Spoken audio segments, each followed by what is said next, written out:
Hello student, in the chapter 3 we are now on the topic next concept cross multiplication method. Exercise introduction of exercise 3.5.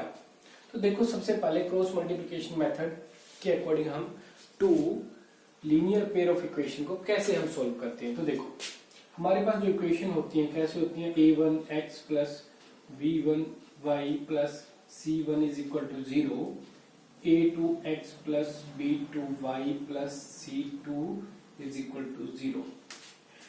ये इस form में हमारे पास equation होती है, linear pair of equation.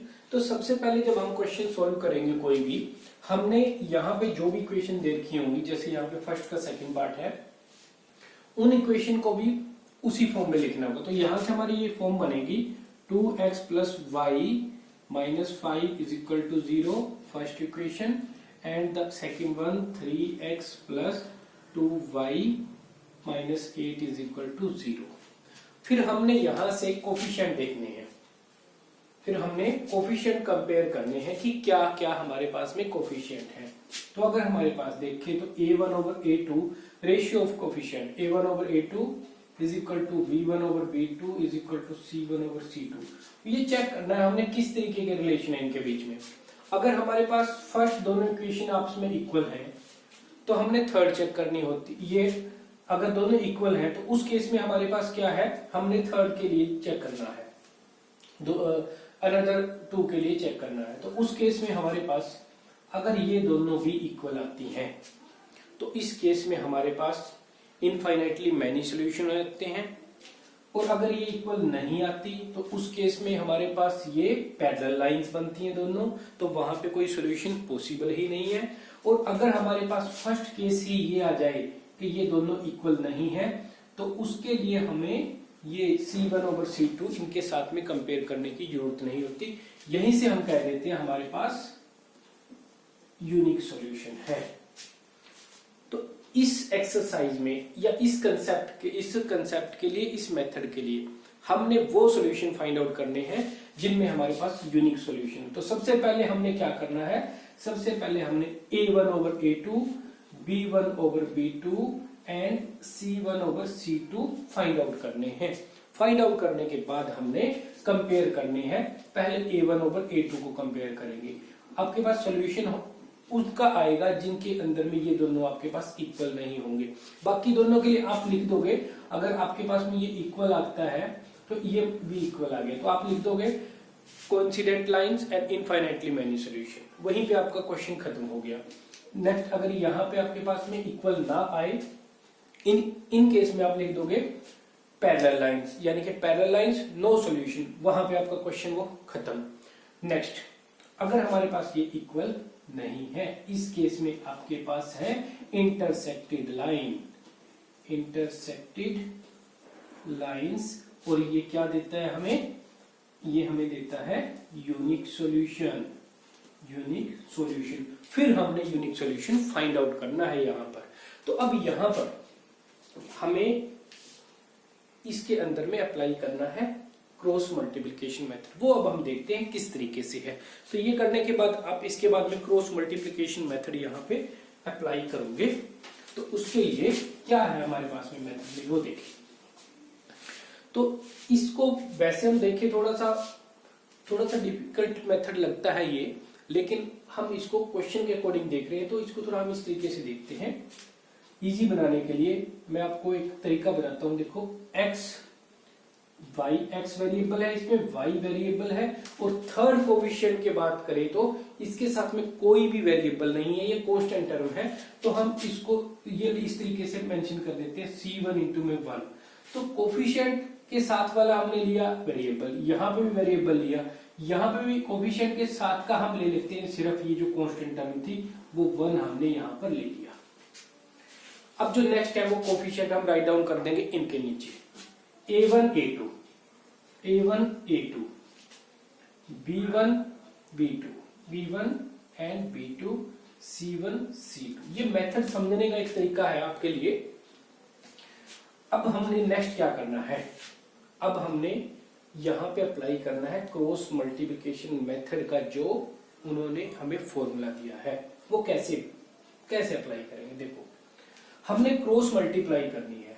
पहले हम लेंगे वेरिएबल ये x, इसके अपॉन में हम रखेंगे, इसके अपॉन में जो इस x के नीचे हैं उनको छोड़ दो, उन कोफिशिएंट को छोड़ दो, बाकी कोफिशिएंट की मल्टीप्लाई, b1 की मल्टीप्लाई c1 के साथ में, b1 इंटू c2, b1 की मल्टीप्लाई c2 के साथ, माइनस इन दोनों की मल्टीप्लाई, माइनस b2 c1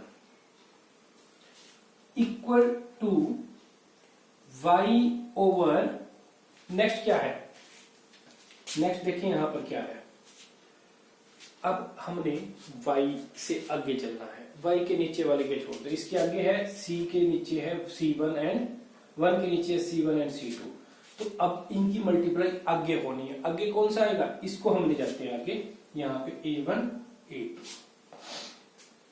तो अब इसके अकॉर्डिंग बात करें तो हमारे पास क्या होगा? ये छोड़ दिया है हमने, इनकी मल्टीप्लाई करनी है, c1 की मल्टीप्लाई c2 के साथ, c1 की मल्टीप्लाई a2 के साथ, c2 की मल्टीप्लाई a1 के साथ। तो ये हो गया c1 a2 minus c2 a1, या हम पहले, ठीक है, ये हमने लिख दिया इस तरीके से। फिर नेक्स्ट, अब यहाँ पे 1 है, 1 के नीचे वाले को छोड़ दो, जो ये बचे हुए हैं। देखो, अगर आगे लेके जाते हैं हम तो a1 a2 को ले गए थे, अब b1 b2 को लेके जाएंगे यहाँ पे आगे b1 b2 को, तो उस तरीके से a1 a1 b1 b2 a2, a1 b1 a2 b2 ऐसे बनेगा। और ये पड़ा है हमारे पास, यानी कि a1 को छोड़ा, इनकी क्रॉस मल्टीप्लाई, इनकी हम यहाँ पे कर देंगे cross multiply, a1 a2 a1 a1 b2 minus a2 b1। ये अब हमारे पास इसके अकॉर्डिंग हमने ये वैल्यू पुट करके, अब वैल्यू कैसे पुट करेंगे? ये मेथड है हमारे पास, ये मेथड के लिए हमने डिस्कस किया था जनरल इक्वेशन लेके। अब हम इस क्वेश्चन को करते हैं इस मेथड की हेल्प से। देखो अब कैसे करेंगे इस क्वेश्चन को। तो ये मेथड है, आप ये मेथड याद रख के यहाँ पे राइट डाउन करके फिर हम क्वेश्चन के अंदर में वो वैल्यू पुट करेंगे। और यहाँ पे अब हम ये पुट कर देते हैं फॉर्मूले में वैल्यू x ओवर देखो b1 c2। अब b1 c2 कहां से आएगा? तो उसके लिए आपको क्या करना पड़ेगा? पहले यहाँ पे रिप्रेजेंट करने पड़ेंगे। a1 a2 क्या है? a1 2 b2 a2 3 b1 b2, b1 is equal to 1 and b2 is equal to 2, b2 is equal to 2। next c1 is equal to -5 and c2 is equal to -8। ये value हमारे पास यहाँ पे पड़ी हैं, हम highlight कर लेते हैं, थोड़ा सा देखने में आसानी रहेगी। ये हमारे पास में वैल्यू पड़ी है, इन वैल्यू को पुट करना है। तो क्या है यहाँ पे? b1 minus c2। तो ये तो बेसिकली जनरली हम वैल्यू पुट कर रहे हैं फॉर्मूला में। जब आपको एक कंसेप्ट याद हो जाएगा, आपको पता लग जाएगा किस तरीके से सोल्व करना है, तो वहां पे आप बड़ी आसानी से कर सकते हो। किस तरीके से हमने जब ये किया, बाकी नोट डाउन की यहाँ पे वैल्यू, ये फॉर्मेलिटी करने के बाद क्वेश्चन की, जब हमने ये वाला कंसेप्ट करना तो डायरेक्ट कर देंगे हम 1, ये x लिया, इन वाली वैल्यू को, ये 1 इंटू में 8, 1 इंटू 8 माइनस 2 इंटू 5। अब यहाँ पे ये इक्वल आ जाएगा, इधर ये वैल्यू इधर आ जाएगी, इक्वल टू 0, ये हमने सेटअप किया ना इस तरीके से। तो यहां से हमारे पास 1 इंटू में -8 माइनस 2 इंटू में -10, 2 into -5 is equal to next y over क्या करना है अब जो हमारे पास यहाँ पे c1 और a1 a2 इनकी मल्टीप्लाई, यानी कि -5 इंटू 3 -8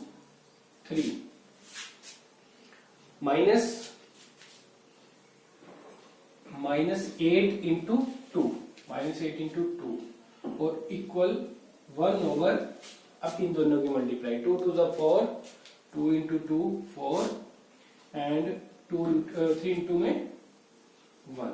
ये हो गया। अब हमने इन वैल्यू को यहाँ पे सोल्व कर लेना है।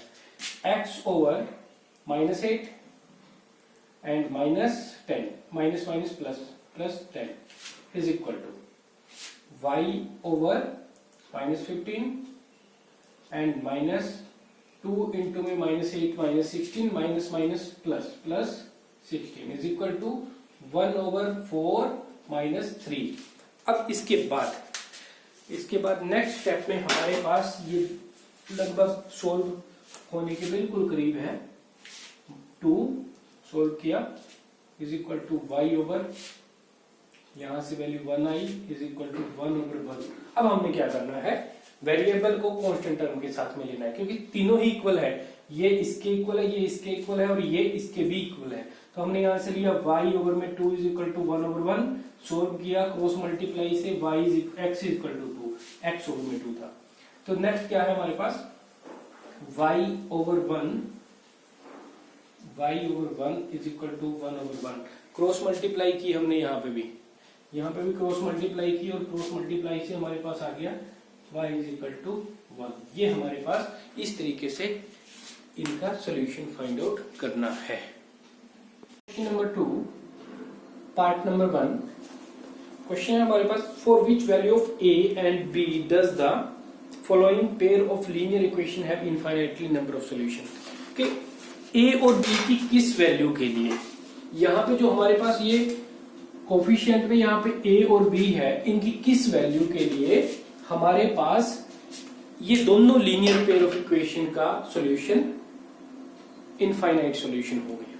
तो देखो सबसे पहले हमारा जो हमें करना है वो क्या है, इस इक्वेशन को हम किस फॉर्म में लिखेंगे, 2x प्लस 3y, इस 7 को इधर ले आएंगे, -7 इज इक्वल टू 0।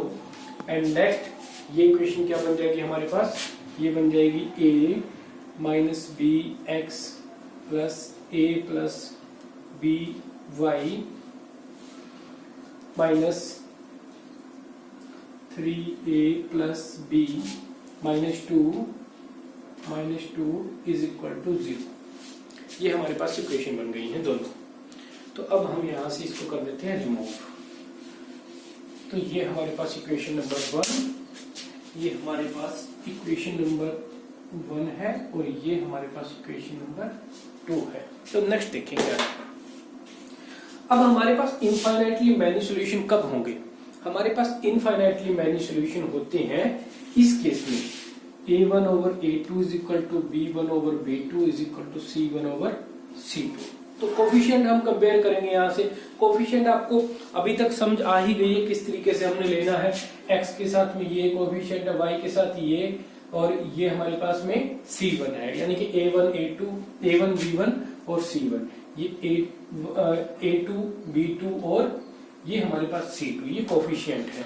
तो वहां से हम कंपेयर करेंगे अगर कोफिशिएंट को, तो क्या होगा हमारे पास, ये हो जाएगा हमारे पास 2 over a minus b is equal to 3 over a plus b is equal to 7 minus 7 over minus 3 minus bracket के अंदर में 3a प्लस b माइनस 2, ये हमारे पास में वैल्यू आ गई। तो अभी यहां से हम चाहें तो नेगेटिव और नेगेटिव दोनों कैंसिल भी कर सकते हैं, उससे कोई दिक्कत नहीं पड़ेगी। तो हम यहां से इसको रिमूव कर देते हैं, इनको हमने कर दिया, दोनों नेगेटिव को रिमूव कर दिया। नेक्स्ट क्या है हमारे पास, अब हमने ये जो लास्ट वाली इक्वेशन है इसके साथ में एक बार इस इक्वेशन को लेना है और एक बार हमने ये रेशियो को इसके साथ में कंपेयर करना है, एक बार इस रेशियो को इसके साथ में कंपेयर करना है, क्योंकि ये तीनों ही इक्वल है। तो देखो फर्स्ट केस में हमने क्या लिया, 2a minus b is equal to -7 over, minus हमने रिमूव कर दिया था दोनों साइड से, तो यहाँ पर भी हम इसको रिमूव भी कर देते हैं, 7/3a प्लस b माइनस 2। एक तो हम इसको सोल्व करेंगे और एक हम इसको बाद में 3a plus b is equal to 3a plus b minus 2, ये पार्ट को सोल्व करेंगे। तो पहले इस पार्ट को देखते हैं। इस पार्ट में क्या है, क्रॉस मल्टीप्लाई की क्रॉस मल्टीप्लाई इसके साथ होगी तो ये बन जाएगा हमारे पास 2 इंटू में 3 6a plus 2b minus 4 is equal to 7a, इसके साथ में मल्टीप्लाई होगी माइनस 7b। अब हम क्या करते हैं, सारे के सारे a और b कोफिशिएंट को हम एक साइड में ले लेते हैं।